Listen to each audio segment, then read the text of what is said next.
계시록 1장 8절 말씀에 주 하나님이 이르시되 나는 알파와 오메가라 이제도 있고 전에도 있었고 장차 올 자요 전능한 자라 하시더라.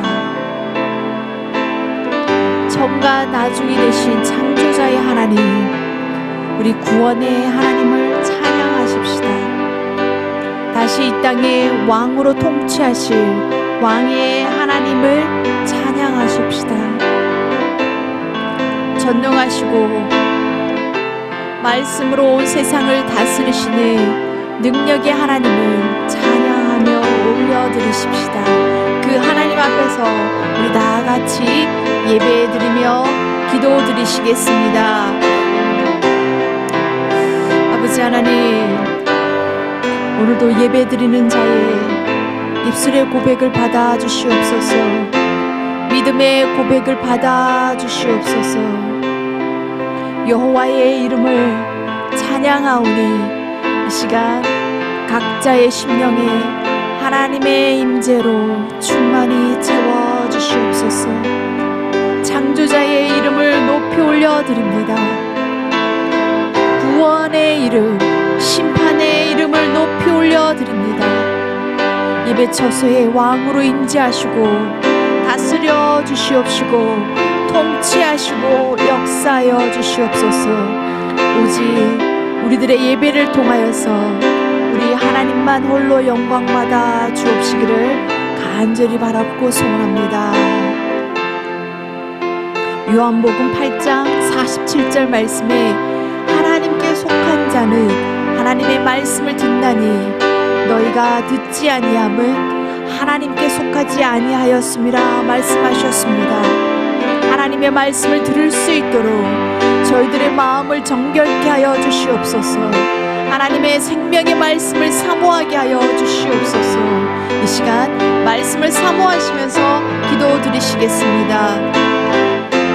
아버지 하나님, 이 땅의 교회들이 에베소 교회처럼 다시 한번 주님의 첫사랑을 회복시켜 주시옵소서. 이 땅의 교회들이 서문화 교회처럼 신실한 믿음으로 끝까지 충성되이 주님만 바라보게 하여 주시옵소서. 버가모 교회처럼 세상의 교회를 붙잡지 않고 오직 주님과의 친밀한 관계를 맺을 수 있는 교회가 세워지게 하여 주시옵소서. 아버지여, 두아드라 교회처럼 세상 임금을 섬기지 않고 하나님의 아들이신 예수 그리스도만을 섬기며 그 생명 안에서 교회가 온전히 세워지게 하여 주옵시기를 간절히 바라고 소원합니다. 이 땅의 교회와 주의 자녀들이 다시금 하나님만이 주인이 되심을 고백할 수 있도록 하나님 도와주시옵소서. 하나님, 니골라 당도 아니요 발람의 교훈도 아니요 이세벨의 거짓 선지자도 아닌 오직 생명이 되시고 왕이 되신 예수 그리스도의 말씀 안에서 살아가게 하여 주시옵소서. 사도 요한의 눈을 열어보게 하신 것처럼 우리의 눈을 열어주시어서 이 시대를 향한 하나님의 계획을 바라보게 하여 주시옵소서. 우리의 귀를 열어서 오늘 이 시대에 교회들에게 하시는 주의 음성을 듣게 하여 주옵시기를 간절히 바라고 소원합니다. 다시 하나님께서 교회 성전을 문을 열어주실 때에는 아버지여, 우리의 마음이 정결함으로 하나님 앞에 나가기를 원합니다. 우리 속에 여전히 남아있는 죄의 덩어리, 죄의 쓴뿌리, 아픔과 고통을 온전히 주님의 십자가 앞에 내려놓고 다시 오실 주님을 맞을 수 있는 정결한 신부로 살아가게 하여 주시옵소서. 이 시간 다같이 예배드리는 각 가정을 축복하며 기도하십시다. 가정에 하나님의 보호하심과 도우심, 그리고 성령의 충만함으로 채워달라고 우리 다같이 기도하시겠습니다. 하나님 아버지, 이 시간 예배드리는 모든 주의 자녀들을 축복하여 주시옵소서. 각자의 심령에 하나님의 성품으로 채워주시옵소서. 오직 하나님의 생명을 누리며 하나님의 은혜 안에서 살게 하여 주시옵소서. 매일 하루하루의 삶이 하나님 다시 한번 말씀과 기도와 찬양으로 하나님 앞에서 예배자로 살게 하여 주시옵소서. 바로 없기는 코비드-19로 고통으로 신음하고 있는 이 땅에 하나님의 얼굴을 구함으로 말미암아 치유와 회복의 역사가 오늘도 일어나게 하여 주시옵소서. 주님의 이름을 찬양하며 오직 주 하나님께만 영광과 존귀와 경배를 올려드립니다. 우리 예배를 받아 주시옵시고 하나님의 기뻐하심이, 하나님의 거룩하심이 우리 심령 가운데 비춰 주시옵소서. 감사드렸고 우리 주 예수 그리스도의 이름으로 간절히 기도드리옵나이다.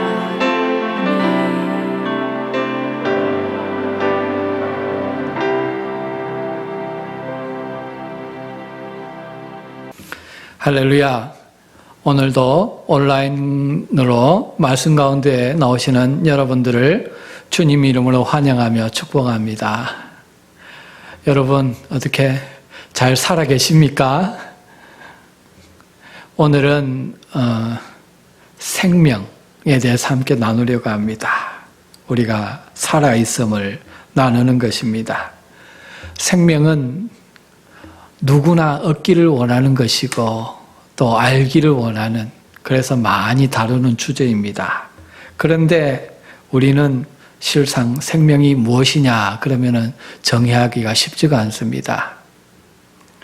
과학자들은 생명을 관찰합니다.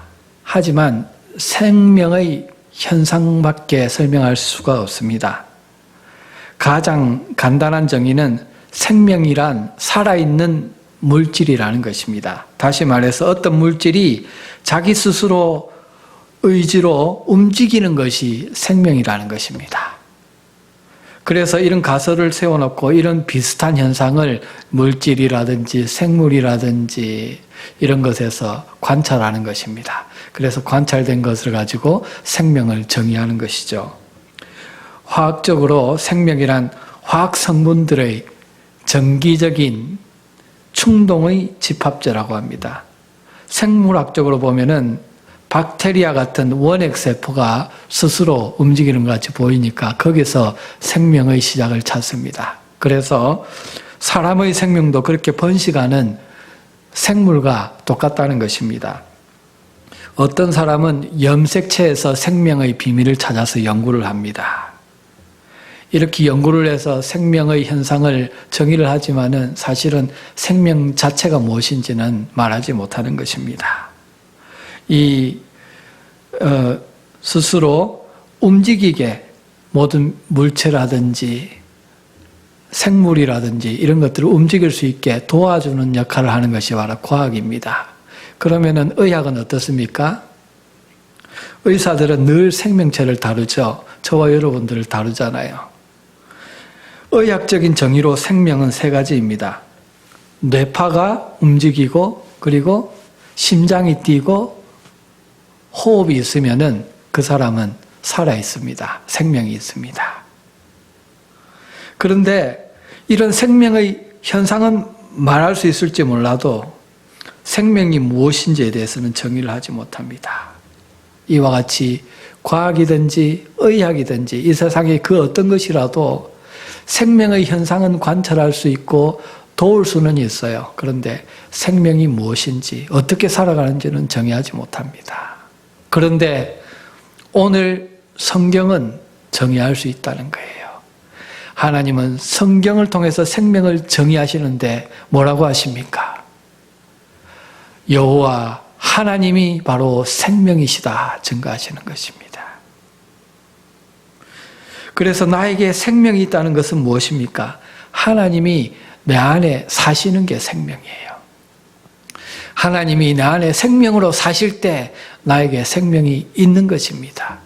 그런데 하나님이 나에게 생명으로 사시게 되면은 일어나는 현상이 바로 생명 대신 하나님의 성품이 나의 삶 속에 드러난다는 것입니다. 그것을 보고 내가 생명이 있는 자인지 없는 자인지 알 수 있다는 거죠. 오늘 본문에 특별히 강조되는 것은 이 하나님의 성품 가운데 거룩이 강조되고 있습니다. 그런데 오늘 사대 교회에는 그런 게 없었다는 것입니다. 본문 1절을 보면은 살았다는 이름은 가졌으나 죽은 자로다. 이름뿐인 성도, 나미날 크리스찬들이었다는 것입니다. 버가모 교회는요, 세상과 교회를 오가는 이중적인 신앙생활을 하는 교회를 대표했습니다. 두아티라 교회는 믿기는 믿는데 하나님의 아들로 믿는 믿음의 대상과 본질이 전혀 다른 것이었습니다. 교회가 아니었죠. 그런데 사대교회에 오면은요, 이름은 살아있는데 소위 세상적으로 살아있다라는 칭송은 많이 듣고 있는데 행위가 죽었다, 그렇게 말씀하십니다. 왜 이렇게 말씀하셨는지 그 배경을 잠시 살펴보겠습니다. 에베소에서 에게를 따라서 한 40마일 정도 올라가면은 아름다운 항구의 도시 서머나가 나왔죠. 거기서 또 한 40마일 정도 더 올라가면 아름다운 카이커스 계곡을 끼고 버가모라는 도시가 나왔습니다. 거기서 동남쪽으로 꺾어서 40마일 정도 내려가면 아름다운 작은 전원의 도시, 시골의 도시, 신비로운 도시 두아디라가 나왔죠. 오늘은 거기서 한 3, 40마일 정도 더 밑으로 내려가면은 사데라는 옛날 리디아의 수도였던 사르디스라는 큰 대도시를 우리는 만나게 됩니다. 아주 아름다운 풍경입니다. 인터넷에서 세상에서 가장 큰 부자를 우리가 검색해 보면은요, 옛날에는 빌 게이츠가 가장 큰 부자였어요. 그런데 이제 다시 검색해 보면은 아마존의 회장 제프 베조스가 1위입니다. 그리고 프랑스 사람 베르나르 아놀트가 2위이고 빌 게이츠가 3위예요. 근데 쭉 검색하다 보면은 리디아의 크로이소스라는 인물이 나옵니다. 옛날에 금을 하도 많이 가지고 있어서 세계적인 갑부로 유명했다는 것입니다. 왜냐하면은 이 사르디스, 사데라는 도시는 펙톨루스라는 사금, 금이 나오는 강을 끼고 있었기 때문입니다. 그래서 여기서 최초의 금화가 나왔고 황금의 손, 마이다스의 전설이 여기서 나왔습니다. 고대 5대 교통망이 이곳을 지나갔습니다. 그래서 상업이 아주 발달했습니다. 염색과 의류 무역이 여기서 발달했습니다. 그래서 4대 사람들이 이해하기 쉽게 하기 위해서 옷에 대한 표현이 많이 나오죠. 흰 옷, 옷이 더러워졌다 이런 표현이 나오고 생명책에서 그 이름의 염색을 흐린다라는 표현도 나옵니다. 이 사람들은 아주 실감나게 말씀을 들었을 것입니다. 그런데 이와 같이 상업이 발달하고 부가 축적되고 문화도 발달하고 이렇게 되면 같이 발달하는 게 있죠. 바로 퇴폐 문화와 우상 숭배입니다. BC 4세기에 알렉산더가 세운 아르테미스 신전입니다. 축구장 경기만 하다는 것입니다. 넓이가 50m 그리고 길이가 한 100m 정도 된답니다. 기둥이 무려 78개나 있는데 지금 기둥이 2개만 남아 있습니다. 그런데 무려 높이가 18m에 이르고 있습니다. 또 여기에는 로마 황제 신전도 웅장하게 있었고 고대 가장 큰 유대인 회당이 이곳에 있었습니다. 자연히 이곳에 있었던 교회도 컸을 것입니다. 지금 교회의 유적을 보고 계십니다. 그런데 이와 같이 신전과 황제 숭배가 있는 태폐 문화가 있는 이곳에 교회가 세워졌기 때문에 이 교회가 어땠겠습니까? 서로 여러 종교가 타협해서 서로 싸우지 아니하고 간섭하지 아니하고 평안하게 안일하게 이렇게 지내는 그런 무드 속에 살아갔다는 거예요. 그러면은 이 당시에 전쟁이 그렇게 많았던 이 당시에 어떻게 그렇게 안일하게 편안하게 이렇게 살아갈 수 있었을까? 지정학적으로 볼 때 이 사르디스 사르디스라는 도시는 난공불락의 요새입니다. 해발 1500피트, 미터로 따지면 약 460m의 높은 산 위에 있었고 산면이 깎아지는 절벽입니다. 그래서 한쪽만 잘 방어하면요, 어떤 강한 적들도 침략할 수가 없는 난공불락의 요새였다는 것입니다. 그래서 사람들은 전쟁 많은 이때에 상업도 발달했죠. 먹고 살기도 좋죠. 문화 수준도 높죠. 그리고 여러 가지 문화, 세상락, 죄인학도 즐길 수 있죠. 그래서 이곳으로 많이 몰려들었습니다. 아주 큰 대도시를 형성했습니다. 거기에 이 4대 교회가 있었던 것이죠. 본문 1절에 살았다는 이름을 네가 가지고 있다 말씀합니다. 영어 NIV 번역으로 보면은 reputation이라는 말로 번역하고 있습니다. 명성입니다. 사람들이 사회교회를 보면은 큰 교회죠. 그리고 하는 일들을 보면은 돈도 많이 쓰고 구제도 많이 했던 것 같습니다. 그래서 살아있는 교회, 좋은 교회로 평판이 좋았다는 거예요. 그런데 교회사 기록에 보면은요, 이 4대 교회는 고난과 핍박이 별로 없었습니다. 기록이 없습니다. 순교의 기록도 거의 없습니다. 예수를 구주로 믿고 죽어야 할지 아니면 황제를 구주로 믿고 순교해야 할지 다른 모든 교회들에는 이런 핍박과 신앙의 결단을 해야 되는 순간이 찾아오는데 여기에는 그런 게 없었다는 거죠. 그저 좋은 세상 낙도 즐기고 하나님께 예배도 드리고 보험 삼아 이렇게 종교생활을 했다는 것입니다. 여러분, 많은 사람이 그 당시에 그래서 사르디스로 와서 이 교회에서 예배를 드리고 신앙생활을 했다는 거예요. 그런데 고난이 없는 교회, 안일하게 평안하게 세상락도 즐길 수 있고 그런 신앙의 풍토, 어쩌면 우리가 바라고 있는 그런 신앙의 모습일지도 모르지만은 여러분, 참 믿음, 생명력 있는 믿음에는요, 고난이 찾아온다는 것을 아셔야 됩니다. 이것은 영적인 원리예요. 생명 있는 믿음, 참 믿음인데 고난이 없고 핍박이 없다. 그런 영적인 원리는 없습니다. 왜 그렇습니까? 베드로전서 5장 8절에 보면은 근신하라 깨어라 너희 대적 마귀가 우는 사자같이 두루 다니며 삼킬 자를 찾고 있다 말씀합니다. 마귀는 지금도 두루 삼킬 자를 찾아 다니는데 믿음이 연약한 자는 그렇게 많이 전략적으로 공격하지 않습니다. 저 믿음을 가지고 거룩하게 살려고 하는 자, 저 자만 넘어뜨리면 이 교회가 넘어질 거야. 저 사람들이 다 흩어질 거야. 전략적으로 믿음으로 살려고 하는 생명 있는 믿음을 공격한다는 거예요. 그래서 살아있는 믿음을 가진 자에게 고난이 찾아옵니다. 그런데요, 고난이 찾아오는 것이 참 믿음의 사람이다. 이런 것, 영적인 비밀을 아는 자는요, 넘어지지 않습니다. 이게 내가 참 믿음을 가지고 생명력이 내 안에 있는 증거잖아요. 기뻐할 수 있어요. 하루하루 고난 가운데 핍박 가운데 살아가는 것 힘들지만은 생명 있는 믿음에는 반드시 보상이 있고 하나님이 예배해 놓으신 상급과 소망이 있기 때문에 그것 바라보고 이길 수 있다는 것입니다. 마귀는요, 오늘도 넘어뜨리려고 저와 여러분들을 핍박합니다. 예배자리 가운데 나오지 못하게 하고 기도 가운데 말씀 읽지 못하게 우리를 핍박할 것입니다. 하지만 야고보서 4장 7절에 뭐라고 하십니까?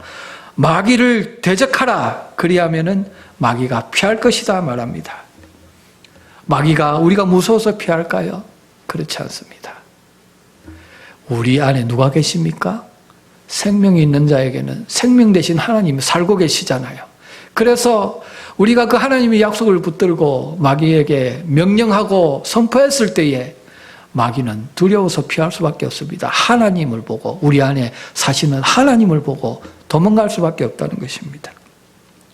신명기 28장 7절에 여호와께서 너를 대적하기 위해 일어난 적군들을 내 앞에서 패하게 하시리라. 그들이 한 길로 너를 치러 들어왔으나 내 앞에서 7길로 도망하리라. 할렐루야. 믿음으로 살아가실 때에 이번 세 주간 가운데 이런 놀라운 생명의 역사가 저와 여러분들에게 있기를 주님 이름으로 간절히 축복드립니다. 이와 같이요, 마귀는 늘 우리를 넘어뜨리려고 하지만 우리에게 소망이 있는 것은 우리 안에 생명 되신 주님이 늘 우리에게 기름 부어주시고 찾아오신다는 거예요. 오늘 본문에서 저는 그 주님을 봅니다. 어떤 사람은 이 사대교회에 주시는 이 메시지를 전하기를 좀 꺼리는 사람들이 많습니다. 왜냐하면 죽은 교회, 죽은 자를 심판하러 오시는 주님, 그 메시지를 전해야 되는데 당신의 행위가 죽었다, 믿음의 증거를 보여야 된다, 회개해라, 돌이켜라, 이렇게 외쳐야 되기 때문에 마음에 부담이 생긴다는 거죠.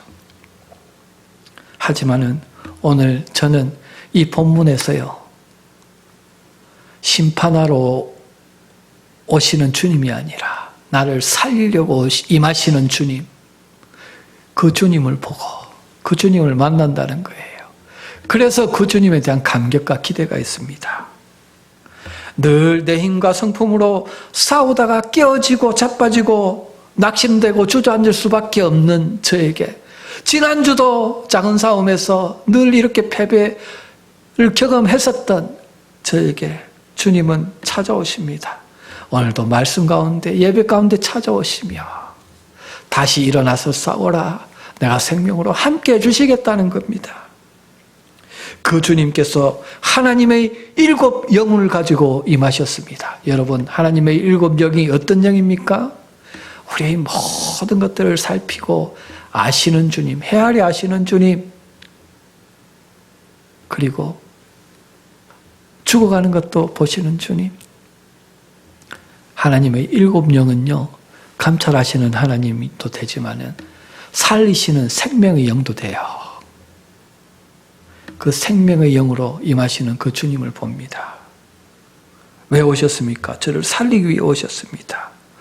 내 안에 깨뚫어 보시고 죽게 된 것들을 수술해서 깨끗게 하고 거룩게 하고 주님의 생명으로 충만하게 해주기 위해서 오셨다는 것입니다.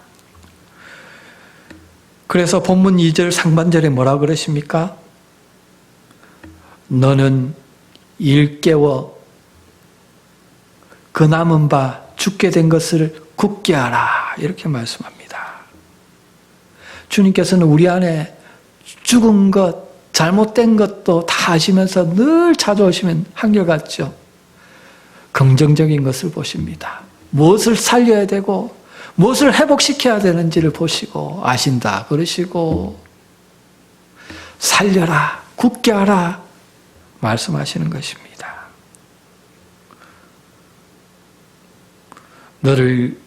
너는 일깨워서 그 남은 바 죽게 된 것을 굳게 하라, 살려내라는 것입니다. 보여주신다는 것입니다. 그러면 무엇을 굳게 해야 하느냐? 무엇을 살려야 하느냐? 내 하나님 앞에 내 행위의 온전한 것을 찾지 못하였노니, 내 행위입니다. 그냥 행위가 아니라 하나님 앞에서의 행위입니다. 7 영을 가지고 내 마음과 뜻을 다 살피시는 그 하나님 앞에서의 나의 내적인 행위입니다. 행위라는 말은 원어로 엘곤이라는 말입니다. 계시록 2장 3장에 12번이 사용되고 있습니다. 사업과 일과 같은 외적인 행위와 믿음, 사랑, 인내, 섬김, 거룩 같은 내적인 행위를 같이 표현할 때 같이 사용합니다. 그런데 그 강조점이 어디 있냐? 내적인 행위에 있습니다. 지난 시간에 함께 나누었습니다. 그래서 사람이 보기에는 외적으로 큰 일을 잘해서 살았다, 일 잘한다, 좋은 교회다, reputation, 명성이 있어요, 이름이 있어요. 하지만 그 일 속에서 하나님의 내적인 행위, 믿음과 사랑과 섬김과 인내와 거룩이 드러나지 않으면요, 하나님 보실 때 하나님 앞에서는 온전하지 않아요. 하나님은 죽었다 말씀하십니다. 하나님의 일곱 영은 그 속에서 하나님의 온전한 내적 행위를 보신다는 것입니다. 이 일 속에 주님의 성품, 주님의 마음을 보태어서 일을 감당하고 있는지, 나의 이름, 나의 명예, 나의 자존심 때문에 이 일을 하고 있는지 꿰뚫어 보신다는 것입니다. 그래서 오늘 본문에서 강조하는 것은 내적인 행위입니다. 우리의 행위와 일 가운데 주님의 거룩을 나타내야 한다는 거예요. 본문 4절에 보면은 옷을 더럽히지 않았다, 흰 옷을 입었다 라는 말로 표현을 합니다. 바로 거룩입니다. 영어로는 인테그리티에 가까운 뜻입니다. 깨끗함, 투명함입니다. 사전을 찾아보면요, 인테그리티는 온전함이라고 지금 번역되고 있습니다. 고대에 시장에 가면은 도자기를 살 때 태양빛에 비춰보면은 이게 크랙이 안 가서 정말 진짜인지, 안 그러면 크랙을 이렇게 메이크업한 가짜인지 태양빛에 보면은 안과 박이 다 드러나거든요. 마찬가지로 하나님의 일곱 영 가운데, 하나님의 빛 가운데 행위를 다 드러나 보면은 알 수 있다는 거예요. 그게 바로 거룩함, 인테그리티입니다. 그러면은요, 이 하나님의 거룩 가운데 우리의 행위와 일을, 삶을 비춰봤을 때 그 누가 바로 설 수 있느냐는 거예요. 누가 안 걸릴 사람이 있습니까? 어떻게 하나님의 거룩에 이를 수 있느냐는 말입니다. 내 거룩으로는 안 돼요. 내 옛사람의 거룩, 내 옛사람이 조금 변해서 나은 사람이 된다고 하나님의 거룩을 드러내고 하나님의 생명을 드러내서 하나님 나라를 확장시킬 수가 없습니다. 주님의 생명이라야 되고 주님의 거룩이라야 되는 것입니다. 다시 말해서 나는 십자가에서 본 어게인한 새 생명이 되어야 한다는 것입니다. 내 옛날의 결단으로 할 수 없다는 것입니다. 그래서 우리에게 중요한 것은요, 아이덴티티예요. 내가 누구냐는 거예요. 옛날에 그렇게 수십 년 살아오던 옛사람이냐? 죄의 맛을 알고 세상의 향락의 맛을 알아서 늘 세상을 향해 달려가려고 하는 그 옛사람이 나이냐? 아니라는 겁니다. 십자가에서 주님께서 생명 바쳐서 우리를 새 생명이 되게 하셨는데, 하나님의 사랑과 거룩을 나타내며 하나님 나라를 위해서 살게 하셨는데, 그 새 생명이 바로 나라는 나의 정체성을 날마다 선포하며 생각하며 살아가야 한다는 것입니다. 거기에 우리의 신앙의 승리가 있는 것입니다. 그래서요, 누가 인테그리티, 삶 속에 하나님 앞에 온전함, 거룩함을 드러낼 수 있느냐? 새 생명이라 해야 됩니다. 옛사람의 결단과 힘으로는 안 됩니다. 그래서 내가 누구냐 하는 정체성에서요, 그 사람의 행동이 나오는 겁니다. 여러분, 저와 여러분들이 누구입니까? 출애굽기 19장에 보면은 이스라엘 백성들이 출애굽 구원을 경험하고 2달 만에 시내산에 가서 하나님과 거룩한 백성의 언약을 맺죠. 언약 맺은, 하나님과 언약 맺은 거룩한 백성이잖아요, 저와 여러분들이. 하나님 나라의 거룩한 제사장으로 복음을 증거해야 됩니다. 예수님이 피로 값주고 사신 주님의 제자여 거룩한 성도입니다. 영어로 saint, 하기오스.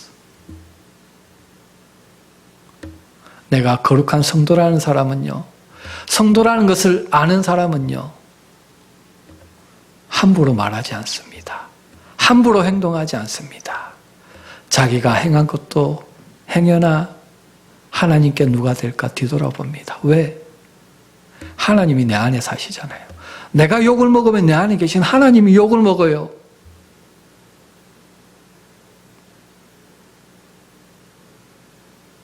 하나님의 이름, 하나님의 영광을 욕되게 한다는 것입니다. 그래서 새 생명은요, 살아갈 때 죄와 싸우고 옛사람과 싸울 때 피 흘리기까지 싸웁니다.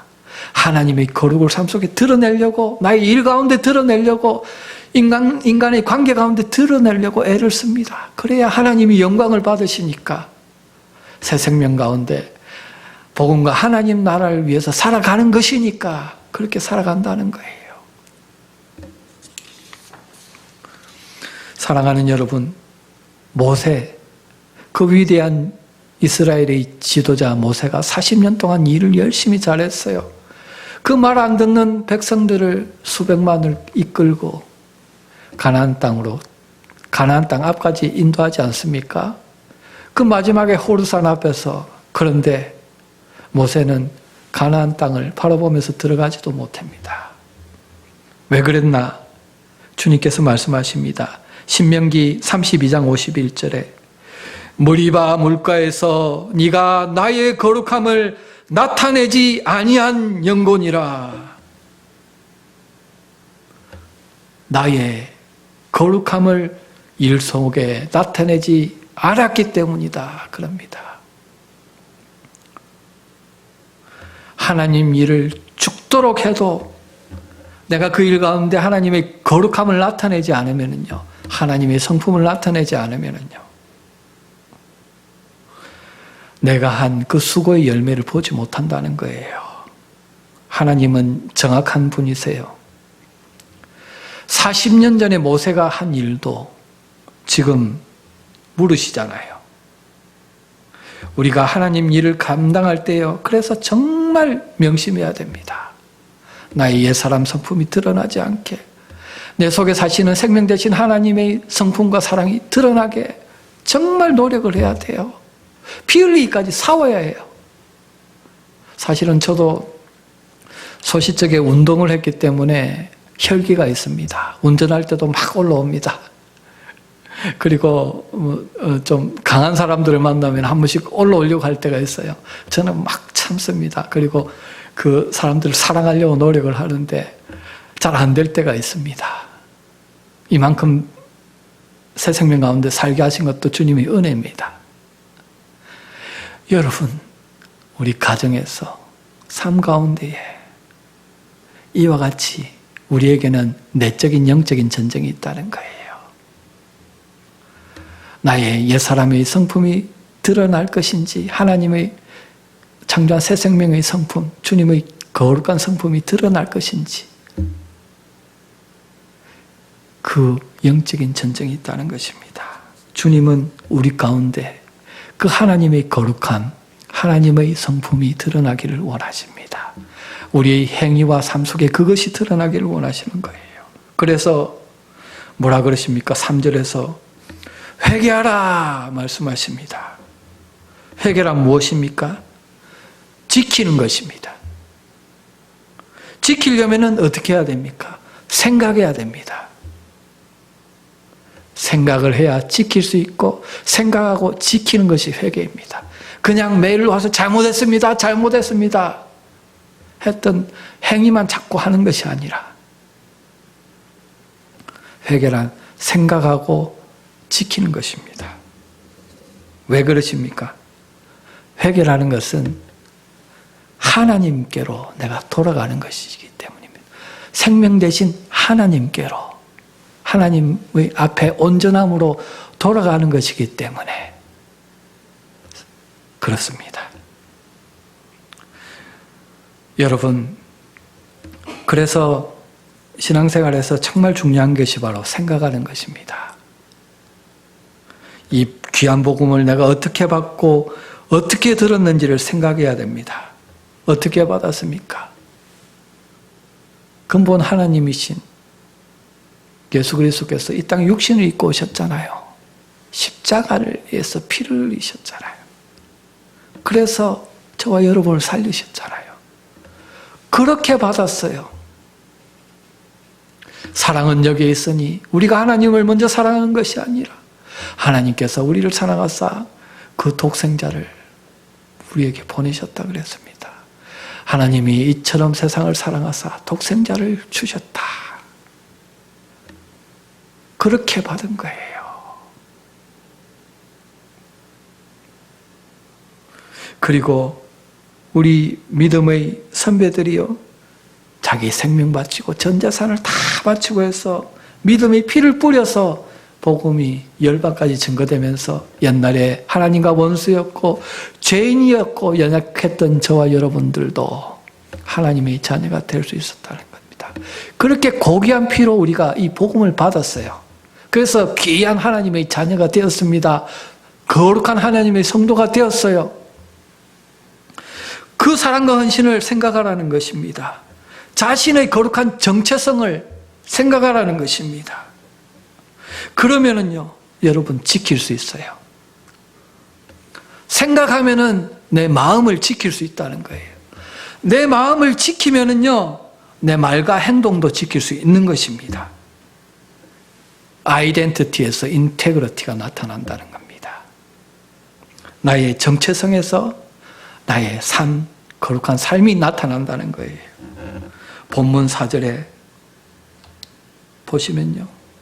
그래서요, 주님은 이 4대 교회, 신앙이 변질되어 버리고 거의 죽어버린 이 4대 교회를 바라볼 때도요, 주님은 기뻐해요.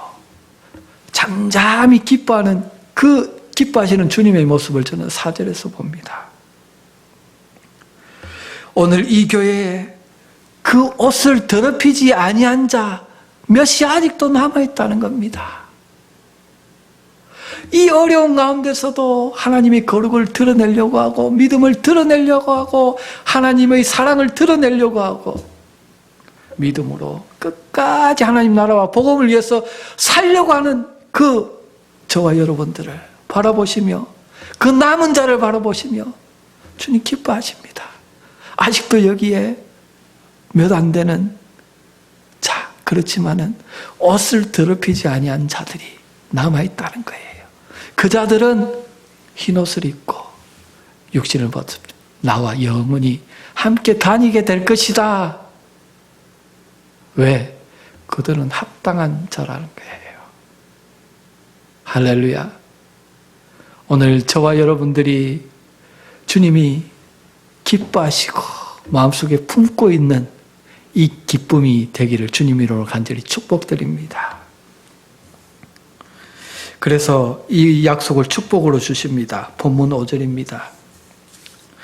이기는 자와 이와 같이 흰옷을 이기는 자는 이와 같이 흰옷을 입을 것이요 내가 그 이름을 생명책에서 결코 지우지 아니하고 그 이름을 내 아버지 앞과 그의 천사들 앞에서 시인하리라. 할렐루야. 여러분, 저는 여기서 이 구절을 볼 때 정말 마음의 기쁨과 즐거움이 있습니다. 여기서 주님의 거룩을 나타내려는 영적인 전쟁 가운데 승리하고 하나님 나라와 복음을 위해서 살면은요, 하나님이 예배해 주신 약속이 있는데 무엇입니까? 흰옷을 입고 거룩하게 주님과 함께 동행하며 영생할 것입니다. 할렐루야. 그런데 그뿐이 아니에요. 그 이름, 주님의 거룩하신 이름, 나의 전부인 이름, 생명 되신 이름을 내가 이 땅에서 고귀하게 여기며 나타내며 주님 그 이름의 영광을 올려드릴 때에 주님께서 우리를 높여주십니다. 나의 이름이 생명책에 있습니다. 영광스럽습니다. 그런데요, 주님께서 그날의 생명책에 있는 나의 이름을 보면서 아버지와 천사들 앞에서 자랑하실 거래요. 크게 외칠 거래요. 할렐루야. 제가 호명되었을 때에 그날에 그 영광스러움, 그 기쁨 어땠겠습니까? 어떻겠습니까?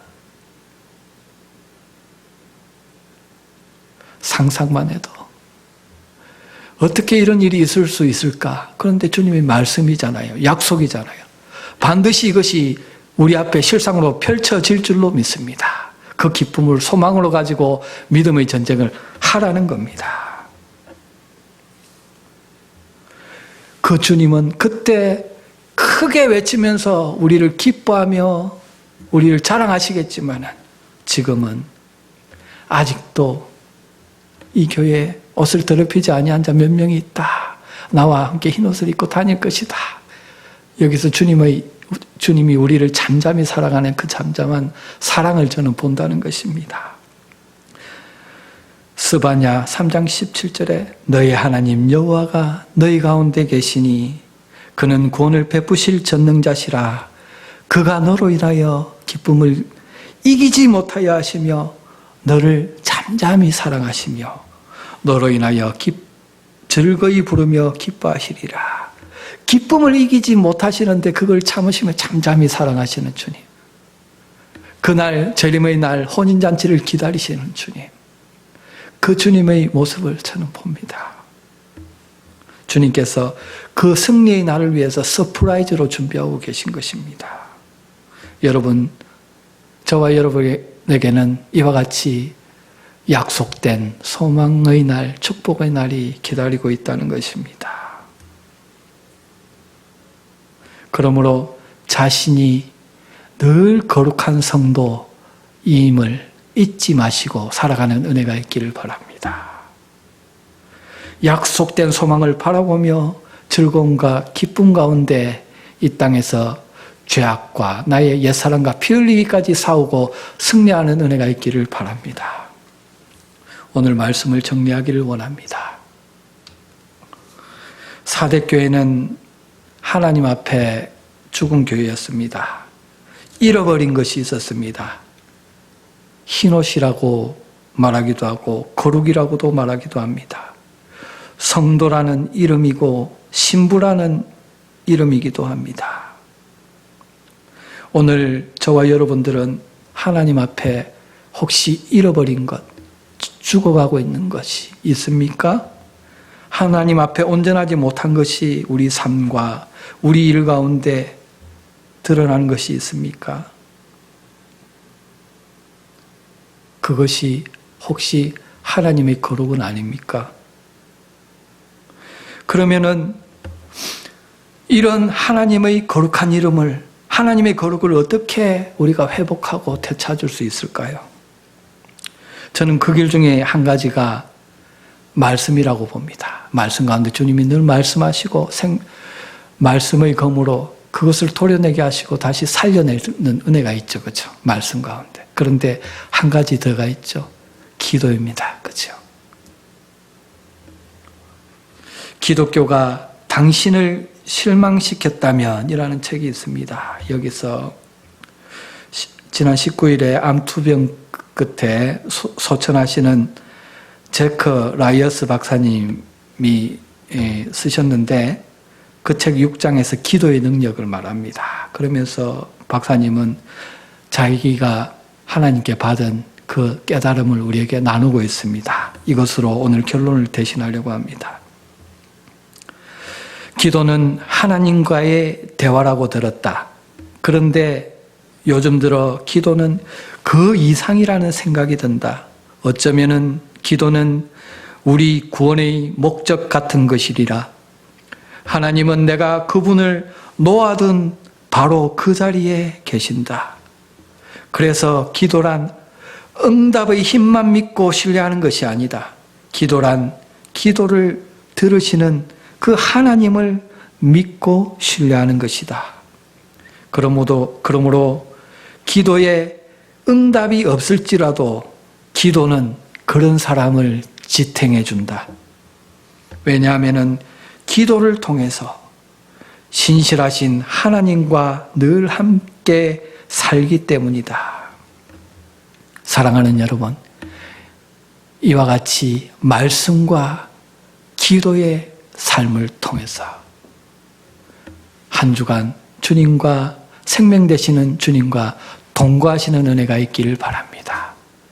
주님의 생명이 내 안에 채워지고 사랑이 채워지고 거룩이 채워지고 주님의 인내와 겸손함이 채워질 때 여러분들이 하는 일 그 모든 것에 그 주님의 성품이 나타나고 새 생명이 나타남으로 말미암아 하나님의 이름이 영광 받으실 것입니다.